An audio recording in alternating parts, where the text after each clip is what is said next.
What is up, ninjas? My name is Sam World, and in today's video it's all about the tech house drum beats, baby, because I've compiled a list of techniques for you guys to utilize, and hopefully these techniques will make your track sound a lot more exciting. Hopefully will give you new ideas in the way that you can approach your tech house drum beats, and if it does that, then my mission is accomplished with this video. As always, guys, if you want to support the channel, make sure to head over to evilsounds.com. If you're into tech house, the Deceiver series is where you want to be at. And I'm also working on the Diva sound set for tech house, which is going to be the Deceiver edition for Diva.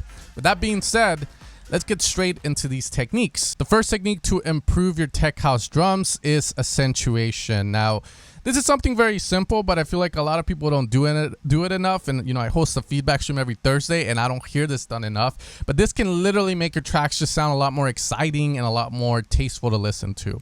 And the idea of accentuation, guys, is that you're going to focus on a certain part of the beat, and you're going to stack up the layers on them. So, for instance, one of the best places to do this is on the clap. I actually bought this album from Cascade called I Remember, and in each track he did this, which was something like, okay, this has been around for a while. It's just that my ears haven't been looking out for it. But the idea of this is, for instance, here we have a kick and a clap, and it sounds like this. Accentuation is just going to be accentuating on a beat. You're going to layer another clap, which you might decide to put a bit more reverb on or big crush it or do something cool with it, where maybe it's going to create this sort of like jump. Now from there, we really need to level that, obviously, so we're going to lower that down.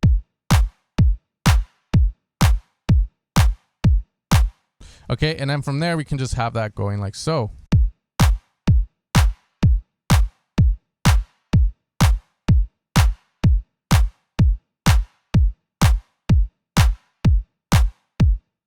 So the claps is a no-brainer to do, and you don't need to do this format. Again, creativity is everything, so you might decide to maybe just emphasize after 2 bars that last sort of clap. Boom, you get it.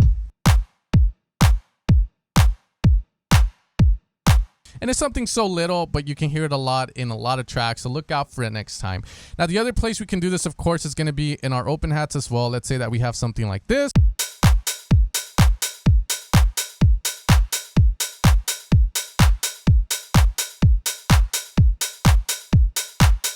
But one thing we can do is we can add like a percussion or any sort of thing just to kind of stack up with the open hat, which is going to create this sort of effect. And I believe I'm going to have about 2 here.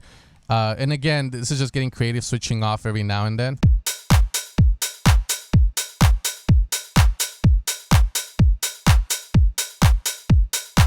And now here, creative, maybe this one's pan right, this one's pan left.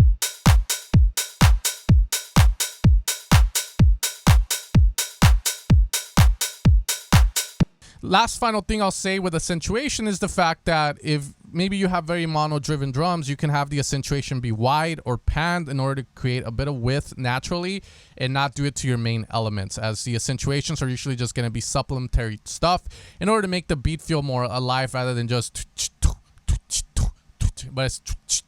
The second simple technique to improve your tech house drum beats is going to be to play with the length of your drums. So this one is something that I heard in a Dom Dollar Pumps the Brakes track. But again, you can hear it here and there, and you don't really pay attention to it like that, but it does the biggest difference. So for instance, we have this little drum beat here. But one thing we can do is we can play with the length. For instance, the open hat is the first one that we can do this on. We can kind of have essentially very kind of closed open hats like this and maybe mess around with the slope on each one so it's not all the same, and then you get something that sounds like this. Check it out. Okay, and then you kind of bring a little bit of flavor. Let's get rid of the accentuation real fast.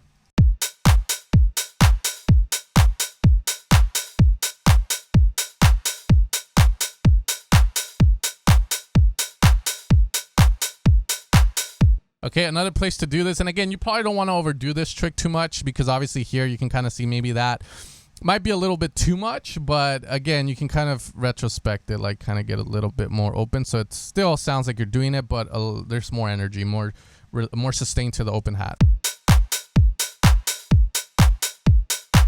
The other way is cool too, and I think this is super dope if you want to do it like in the intro of a song or in the bridges, so that way on the drop you're fully open with the open hat, but in the intro and the outro you can kind of create a little bit of contrast and not have the track sound the same all the way through. The other place I can do this too is obviously in the clap, if only Ableton would let us automate the damn whatever you want to call this. Maybe the first hit might be. Maybe let's go here.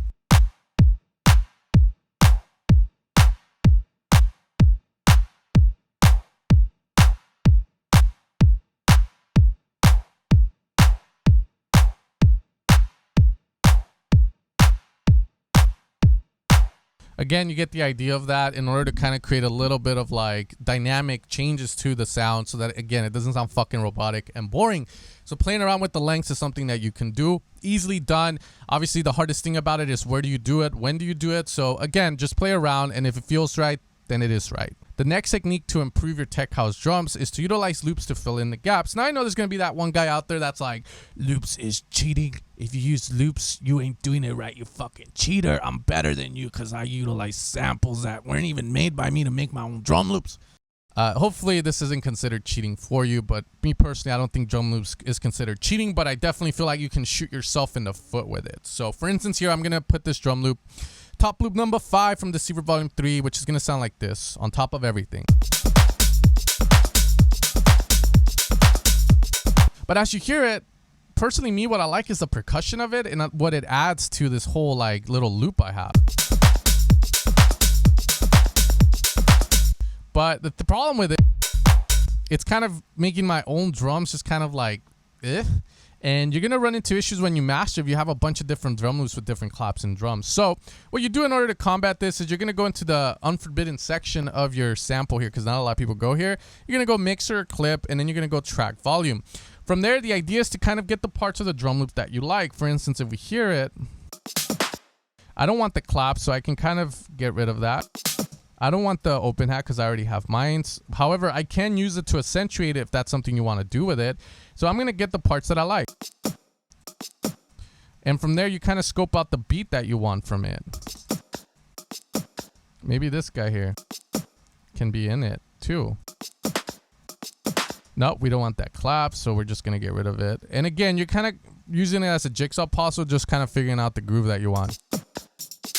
And then I do like these 3 hits. And again, I'm going to continue doing that until finally get something that looks like this, where it's going to be.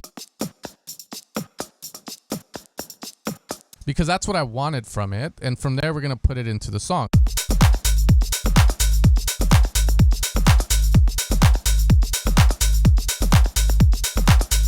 And then from there, I might decide, you know what? I want to accentuate this part of the clap further. Okay, and then from there, you might like, you know what, let's do maybe this open hat here as well. And again, you get something a lot more interesting.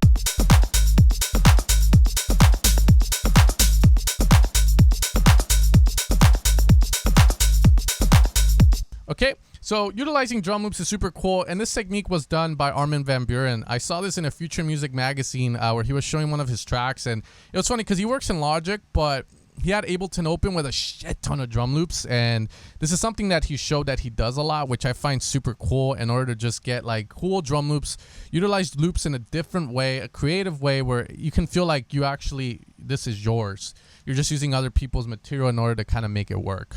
Particular track, I just opened Ableton, throw in a lot of loops that I like for a drive, you know, that go with the, I think go well with the bass line. So it's nice, but you can hear some low frequencies in there that I'm afraid might clog up the mix. So sometimes what I do, and this is what I like about Ableton, you can easily remove all the things you don't want, you know, so I don't know how I did it in this track, but... The next technique to improve your tech house drums is to utilize ghost percussion. Now, personally, me, I didn't even know what ghost percussion was until one of my like old friends did it, made a video on this. It didn't get that many views before he quit YouTube and production, and now he's doing like computer coding or something. But the idea of this is super cool. Okay, you're going to utilize a return track. In that return track, the main thing that you want from this, and then from there we'll get into other stuff with it, is a delay. Okay, so you can essentially call this delayed. Now you're going to send your, I guess you could say your like percussion to that, but you can send whatever you want, claps, whatever. And from there, it's going to sound something like this.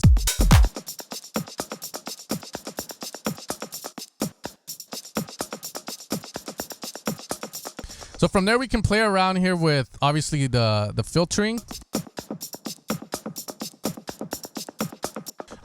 You can play around with the time length of your delay.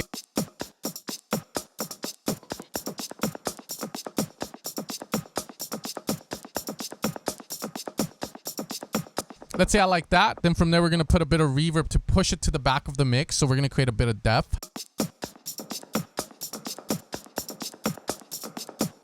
As I did that, I'm sure a lot of you guys are already like going like, holy shit, that sounds like a lot of the Tool Room Mark Knight stuff, or like those drum loops I really like.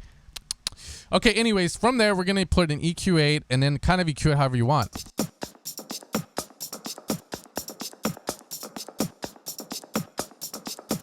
Okay, and then from there, it's all up to you how you want to get creative with this. Firstly, me, I do like to put a bit of a sidechain from the kick. And if we have it just like this, it sounds like this. Let's put the volume up so we can hear.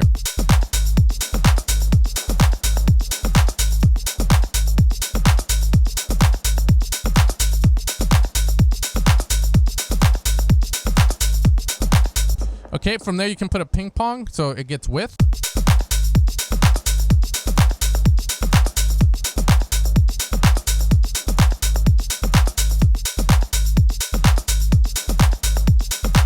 You can unlink these so that you have a bit of a legit ping pong where it's more analog-y based rather than the shitty one from here.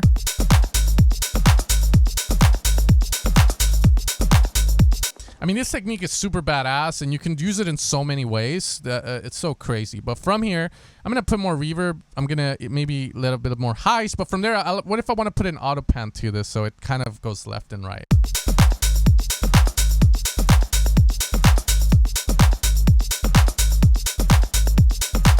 And then from there, maybe another auto pan more as a volume automator.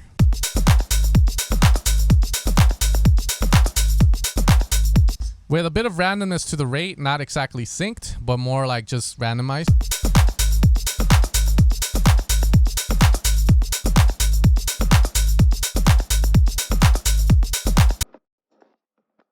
Just little kind of texture we're creating that just fits the track. And the reason that it works so well is because you're creating this out of your existing material, stapled parts of your song. So it doesn't sound out of place on account of putting a loop in there, like to create texture.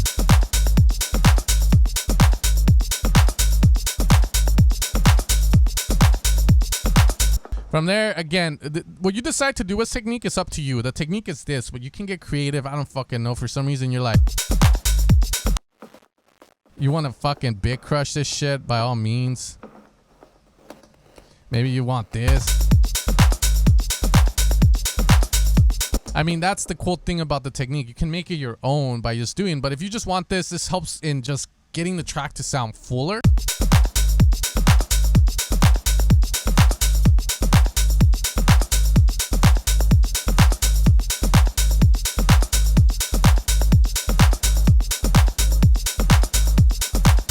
You can do so much with it. It's super clutch. And finally, the last technique I have for you guys to improve your tech house drums is to utilize a bit of randomization into some of your drum loops. You don't want to do it to everything, of course, because we want to allow the listener to latch on to some stuff. But I consider vocal shots percussive elements if they're more like it's not singing anything or saying anything. So I'll give you guys an example here. Here we're going to have this sort of vocal shot that's just going to happen constantly.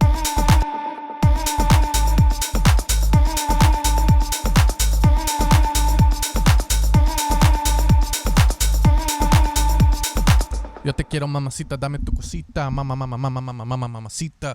Okay, so that sounds cool, and I think it works, but this technique involves just kind of adding a bit of randomization. So personally, me, I'm going to use here a bandpass filter, and the first thing it's going to do is it's going to push this to the back of the track, creating a bit of depth.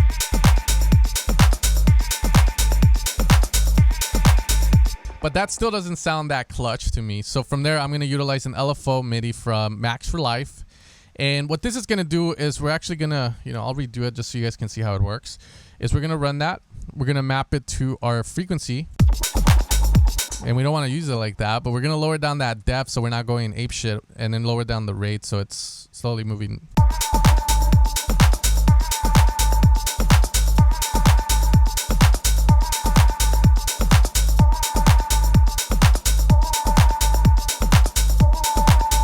Okay, so it's sounding a lot better. Now from there we can play around with this until we get something that sounds super clutch. So we can maybe do, I don't know, smoothing this shit out and just...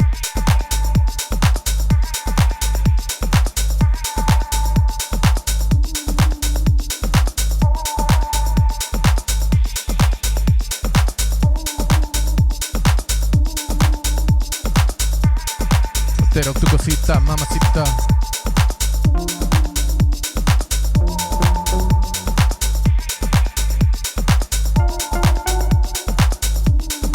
Okay, so adding a bit of randomness, you can do this to anything. Let's say that you have, I don't know, for some reason here a synth, or you have a closed hat.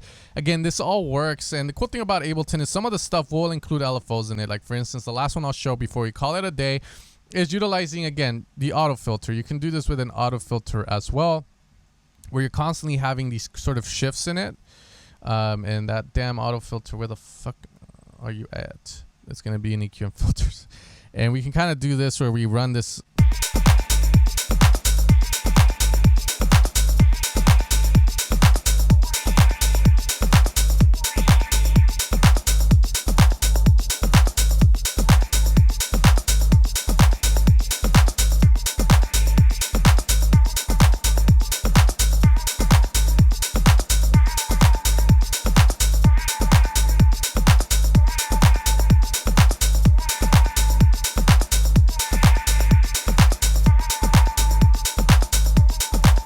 And you're essentially, what you're doing is you're just adding movement to the song. And I feel like these little things, doing it to stuff, is what makes the track just feel more alive over like fucking like straight up just having the shot do this.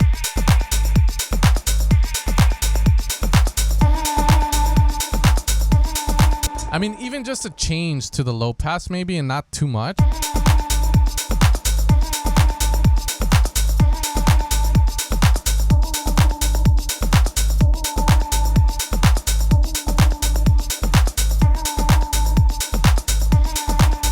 Adds so much to the track. I mean, that's the movement. It makes it feel more alive, less robotic, more moans, more movement. You know, Johnny's finally going, oh, not just Okay. Anyways, guys, those are going to be some of the drum techniques that I wanted to show you guys today. Hopefully we can make a future video. And if you like anything in this video, make sure to hit like, comment, subscribe, man. Help me out. And if you want to support the channel, evilsounds.com. That being said, I hope this inspires you guys to make some dope tech house drums, put a little bit more effort on it, you know, get that shit sounding more lively, like a real human is fucking jamming. And I'll catch you guys next time for another video. Peace out, take care, and you guys have a great rest of your day.